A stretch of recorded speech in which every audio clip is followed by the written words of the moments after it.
Hi friends. Actually நம்ம சேனலில் வந்து கிட்டத்தட்ட ஒரு 1.5 மாதம் ஆச்சு வீடியோ போடுறதுக்கு. Sorry for the delay. ஏன்னா வந்துட்டு I was caught up with some personal commitments. So அதனால் வந்து வீடியோ போட முடியல.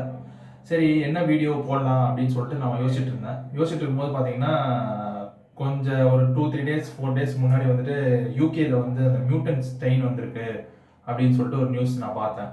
ஸோ என்னோட சப்ஸ்கிரைபர்ஸும் 2-3 பேர் வந்து சொன்னாங்க, அதை பற்றி கொஞ்சம் போடுங்க, ஏன்னா நிறைய பேருக்கு வந்து இதை பற்றி தெரியாமல் இருக்குது. ஸோ அதை பற்றி கொஞ்சம் வந்து விழிப்புணர்வு நீங்கள் வந்து கொடுங்க அப்படின்னு சொல்லிட்டு சொன்னாங்க. சரின்னு சொல்லிட்டு நான் அதை பற்றி பேசலாம்னு சொல்லிட்டு இந்த வீடியோ பண்ணியிருக்கேன். அந்த மியூட்டன் ஸ்ட்ரெயின் வந்து பார்த்தீங்கன்னா, அதுக்கு பேர் வந்து பார்த்தீங்கன்னா SARS-CoV-2. ஸோ அது என்ன அப்படின்னு சொல்லிட்டு பார்த்தீங்கன்னா, ஆல்ரெடி கொரோனா வைரஸ் வந்து கிட்டத்தட்ட ஒரு ஒன் இயர் ஆயிடுச்சு. ஸோ அது வந்து இது மாதிரி வந்துட்டே இருக்கு. ஸோ அதோட ஒரு ஸ்டெயின் அது வந்து திருப்பி வந்திருக்கு.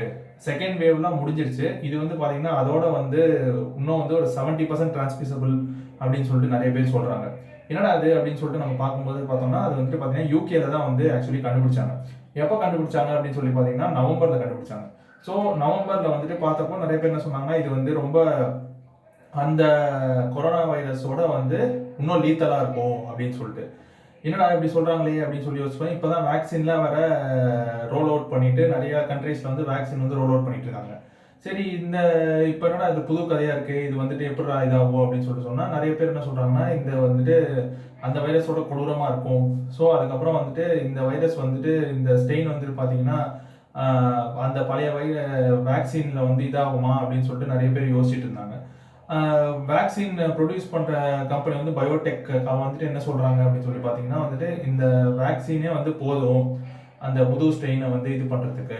அதுக்கு மேலே இதாச்சுன்னா ஒரு 6 வீக்ஸ் டைமில் வந்துட்டு அதுக்கான புது இது கண்டுபிடிச்சிடலாம், போட்டு ஸ்டாப் பண்ணிடலாம் அப்படின்னு சொல்லிட்டு பண்ணிட்டாங்க.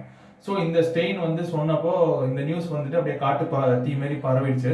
பரவினோடனே எல்லா கண்ட்ரிஸ் வந்து யூகேக்கு வந்து ஃப்ளைட்ஸை வந்து கேன்சல் பண்ணிட்டாங்க. ஆஸ் யூஷுவல் இந்தியா கூட வந்து பார்த்தீங்கன்னா டிசம்பர் 31 வரைக்கும் வந்து ஃப்ளைட்ஸ் வந்து சஸ்பெண்ட் பண்ணிட்டாங்க. இப்போ என்ன ஒரு சிக்கல் அப்படின்னு சொல்லிட்டு பார்த்தீங்கன்னா, இந்த ஸ்ட்ரெயின் வந்த டைமிங்ஸ் வந்து நோட் பண்ணணும், டேட் வந்து நோட் பண்ணணும் அப்படின்னு சொல்லிட்டு பார்த்தீங்கன்னா, நவம்பர் 23 பார்க்கணும்.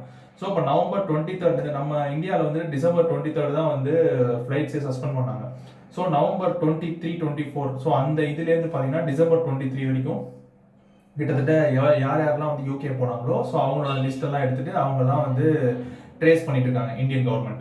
அதபடி பார்த்தீங்கன்னா ஆக்சுவலி பார்த்தீங்கன்னா ஒரு லேடி வந்துட்டு யூகேலேருந்து வந்திருக்காங்க. ஸோ அவங்க வந்துட்டு பார்த்தீங்கன்னா அவுரங்காபாத் மகாராஷ்டிராவில் வந்துட்டு அவங்க ரிட்டர்ன் ஆயிருக்காங்க.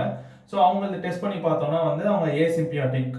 ஸோ அவங்க வந்து கொரோனா பாசிட்டிவ், கோவிட் பாசிட்டிவ்னு சொல்லிட்டு இதே இருக்காங்க. ஸோ இப்போ என்ன பிரச்சனைனா, அவங்க வந்துட்டு அங்கேருந்து வந்து கான்ட்ராக்ட் பண்ணாங்களா வைரஸை, இல்லைன்னா வந்துட்டு இங்கே வந்துட்டு இதானான்னு சொல்லிட்டு ஒரு யோசனையாக இருக்குது. ப்ளஸ் இந்த ஸ்ட்ரெயின் வந்து பார்த்தீங்கன்னா இப்போ நெக்ஸ்ட் ட்ரெயின்னு சொல்லிட்டு நீங்கள் கூகுள் பண்ணி பாருங்க.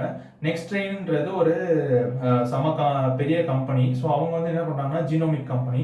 ஸோ அவங்க வந்துட்டு நிறைய இந்த ஸ்ட்ரெயின்ஸ் எல்லாம் பார்த்துட்டு இந்த கொரோனா வைரஸ் வந்ததுலேருந்து ஸோ நிறைய ஸ்ட்ரெயின்ஸ் வந்துட்டு அவங்க வந்துட்டு டெய்லி வந்துட்டு அவங்க வெப்சைட்டில் வந்து போட்டுட்ருக்காங்க. ஸோ அங்கே போயிட்டு பார்த்தீங்கன்னா நீங்கள் வந்துட்டு நிறைய இன்ஃபர்மேஷன் வந்து நீங்கள் பார்க்கலாம். ப்ளஸ் இந்த நார்மலாக வந்துட்டு இப்போ இந்த மாதிரி சார்ஸ், இதுக்கு முன்னாடி வந்த சார்ஸ் ஆகட்டும், இந்த கொரோனா ஆகட்டும், இதெல்லாம் வந்து பார்த்தீங்கன்னா நிறைய மியூட்டேஷன்ஸ் வந்து பர்முடேஷன் காம்பினேஷனில் வந்துகிட்டே தான் இருக்கும். ஏன்னா வந்து இது வைரஸ் தானே, ஸோ அதனால் மல்டிப்ளை ஆகிட்டே தான் இருக்க போகுது. ஸோ அதனால வந்துட்டு இதுக்கு முன்னாடி வந்து ஏன் இந்த ஸ்ட்ரெயின் வந்து இப்போ வந்து தான் வந்து இவ்வளோ பெரிய சிக்கலா அப்படின்னு சொல்லிட்டு யோசிக்கலாம். ஏன்னா இதுக்கு முன்னாடியே வந்து கொரோனா வந்தப்போ, வைரஸ்னு வந்தப்போவே நிறைய மியூட்டேஷன்ஸ் வந்து தானே வந்திருக்கும். ஸோ அதப்போ ஏன் இந்த ஸ்ட்ரெயின் மட்டும் இவ்வளோ சீரியஸாக எடுத்துக்கிறாங்க அப்படின்னு சொல்லிட்டு நிறைய பேர் யோசிக்கலாம். அது வந்துட்டு பார்த்தீங்கன்னா இது வந்துட்டு அவங்க சொன்ன மாதிரி தான் 70% அதோட வந்து மோர் டிரான்ஸ்மிசபிள்னு சொல்றது அது ஒரு முக்கியமான காரணம். அதை தவிர்த்து பார்த்தீங்கன்னா இது வந்து சில்ட்ரனை வந்து நிறைய அஃபெக்ட் பண்ணும் அப்படின்னு சொல்லிட்டு சொல்றாங்க. சில்ட்ரன் வந்து கொஞ்சம் ஜாக்கிரதையா இருக்கணும், ஏன்னா இந்த வைரஸ் வந்துட்டு ரொம்ப அஃபெக்ட் பண்ணும் அப்படின்னு சொல்லிட்டு. ப்ளஸ் இப்போ இந்தியாவுக்கு வந்துட்டு இது எப்படி இருக்கும் அப்படின்னு சொல்லிட்டு நம்ம யோசிக்கிறோம்னு பார்த்தீங்கன்னா, மார்ச் டு மே அந்த இதுலேயே வந்துட்டு பார்த்தீங்கன்னா இந்த செகண்ட் வேவுக்கான ஸ்ட்ரெயின் வந்துட்டு இந்தியாவிலே ஆக்சுவலி பாசிபிளாக இருந்துச்சு.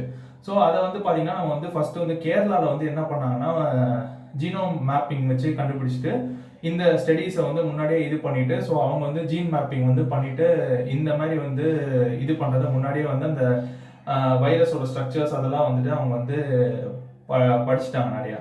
ஸோ வந்துட்டு இப்போ வந்துட்டு இந்தியாவில் வந்து இந்த ஸ்ட்ரெயின் வந்துச்சுன்னா ஸோ வந்து இப்போ வந்து நம்ம இது பண்ணிக்கலாம், நமக்கு வந்து அவ்வளோ அஃபெக்ட் பண்ணாது. முதல்ல வந்தப்போ கொரோனா வைரஸ் வந்தப்போ வந்துட்டு அந்த இருந்த வந்து அவ்வளோ ப்ராப்ளம்ஸ் வந்து இந்த தடவை வராது அப்படின்னு சொல்லிட்டு ரிசர்ச்சர்ஸ் நிறைய பேர் சொல்கிறாங்க. ப்ளஸ் இன்னொன்று வந்து என்ன பார்த்தீங்கன்னா, லாஸ்ட் டைம் வந்துட்டு நம்ம பண்ண தப்பை வந்து இந்த டைம் வந்து பண்ணலைன்னு தான் சொல்லணும். ஏன்னா வந்து லாஸ்ட் டைம் வந்து பார்த்தீங்கன்னா சைனாவில் வந்து ஸ்ப்ரெட் ஆக ஆரம்பிச்சது. அப்போல்லாம் வந்து பார்த்தீங்கன்னா ஃப்ளைட்ஸ்லாம் வந்துட்டு ஆக்சுவலி நிறைய பேர் வந்துட்டு அப்போ சஸ்பெண்ட்லாம் பண்ணல.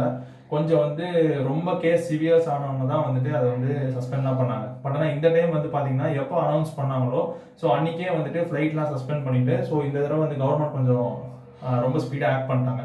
ஸோ அதுக்கப்புறம் இந்த மாதிரி இஷ்யூஸ் வந்துட்டு திருப்பி வராதுன்னு தான் நினைக்கிறேன். ஸோ எப்படியும் வேக்சினும் ரோல் அவுட் பண்ணிட்டாங்க. ஸோ அதனால் வந்து இன்னும் கம்மிங் டேஸில் தான் வந்து எப்படி இது இருக்கும், என்ன சொல்கிறாங்க அப்படின்னு சொல்லிட்டு யோசிக்க முடியும். ப்ளஸ் இது மட்டும் இல்லாமல் யூகேல இந்த ஸ்ட்ரெயின் கண்டுபிடிச்சது மட்டும் இல்லாமல் பார்த்தீங்கன்னா நைஜீரியாலையும் கண்டுபிடிச்சிருக்காங்க, பிரேசில்லையும் கண்டுபிடிச்சிருக்காங்க. பட் ஆனால் நைஜீரியாவில் நிறைய பேர் சொல்கிறாங்க அது நைஜீரியாவில் வந்து கண்டுபிடிச்சது வந்து இந்த ஸ்ட்ரெயின் இல்லைன்னு சொல்லிட்டு. பொறுத்து வந்து பார்ப்போம். இது வந்து கம்மிங் டேஸ்க்கு தான் தெரியும் எப்படின்னு சொல்லிட்டு. ஒன்ஸ் வேக்சின் வந்தால் தான் வந்துட்டு நம்மளால் எதுவுமே வந்து யூகிக்க முடியும். இன்னொன்று என்ன சொல்கிறாங்க அப்படின்னு சொல்லி பார்த்தீங்கன்னா, இந்த கோவிடுக்கான வேக்சின் வந்துட்டு நிறைய வந்து சைட் எஃபெக்ட்ஸ் தருது அப்படின்னு சொல்கிறாங்க. பார்க்கலாம். இன்னும் வந்துட்டு நம்மளுக்கு வந்து நல்ல பிக்சர், கரெக்டான பிக்சர் வந்துட்டு நம்ம வேக்சின் வந்தோம்னு தான் தெரியும். பார்ப்போம். தேங்க்யூ.